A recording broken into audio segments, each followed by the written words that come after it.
C'est parti, nous allons découvrir les métriques à notre disposition pour évaluer la qualité d'un modèle. Ici, nous allons donc aborder cinq métriques. Il en existe d'autres, mais je fais le choix de ne pas les aborder. Commençons par la vraisemblance et notons au passage que pour les 4 dernières métriques, nous allons utiliser ce que nous appelons... Pour utiliser les 4 métriques suivantes, nous allons devoir aborder la notion de matrice de confusion, qui est un outil nécessaire au calcul de ces métriques. Donc, la vraisemblance, likelihood. Pour calculer la qualité de notre ligne, nous devons évaluer si les prédictions sont correctes ou pas. On sera récompensé si on prédit correctement, au contraire, on sera pénalisé si on prédit quelque chose d'incorrect. Voici l'équation de la vraisemblance.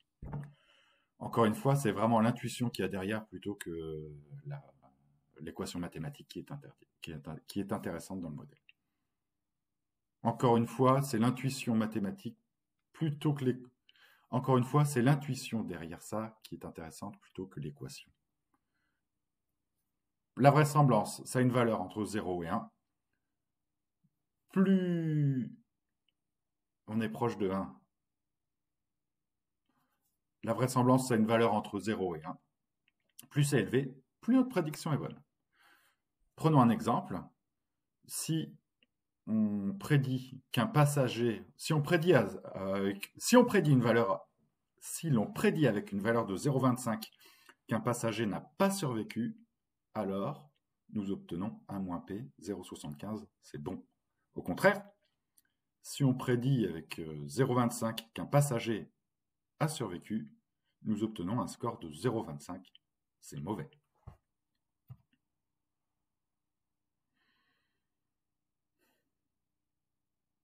Pour évaluer le modèle, nous allons prendre tous les scores individuels et les multiplier entre eux. Cela va nous permettre d'évaluer et comparer plusieurs modèles. Prenons un exemple à 4 points. Voilà. Ici, dans notre exemple à 4 points, ici j'indique si le passager a survécu ou pas, ma prédiction, et donc le score de vraisemblance en face.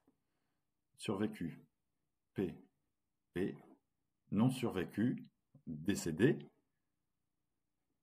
P, 1 moins P. Le score total, on l'obtient en multipliant les scores individuels.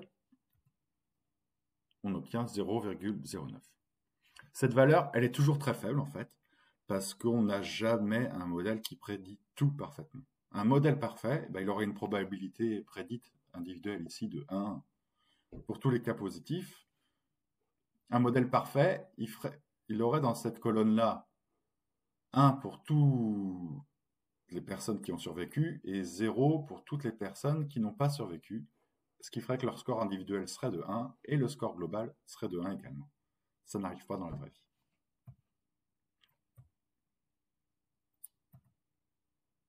On note ici que la vraisemblance est la façon dont nous notons et comparons les choix possibles d'une meilleure ligne d'ajustement. La vraisemblance est donc un outil qui nous permet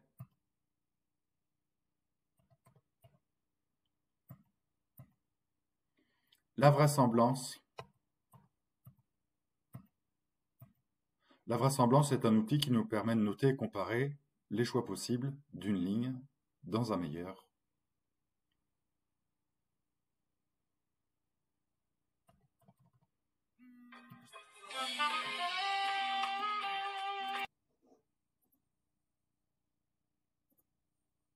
La vraisemblance est un outil qui va nous permettre de comparer des choix possibles d'une ligne afin de l'ajuster au mieux.